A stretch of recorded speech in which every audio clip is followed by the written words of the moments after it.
బాగుంటుంది. సో మీరు ఇమిటేషన్లో కూడా క్వీన్ అంతేనా?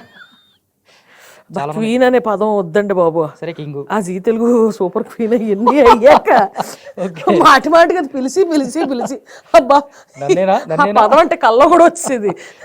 అంతేనా? అంటే నన్నేనా పిలుస్తున్నారు? అంటే కటౌట్కి ఎక్కడ మ్యాచ్ అవుతుంది కదా, అందుకని అనమాట. వాళ్ళందరూ చక్కగా అలా ఏంజల్స్లా తయారై వస్తారు పాపం.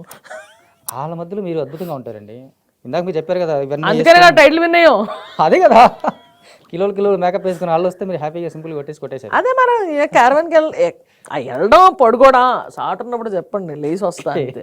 వెట్టి షోడ్ తీసుకొని మొహం దుడ్డు చేసుకుని వెళ్ళిపోతుంటానండి నేను.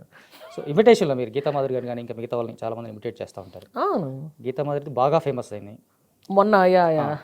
దాంతోపాటు ఇప్పటివరకు చేయని ఒక ఇమిటేషన్, చెయ్యని ఇమిటేషనా అంటే బయట చెప్పనివి, మీరు చేయని కాదు, ఇంటర్వ్యూస్లో ఎక్కడా చేయనివి నేను అది ఇంకెవరినైనా గీతా మాధురి గారి లాగా.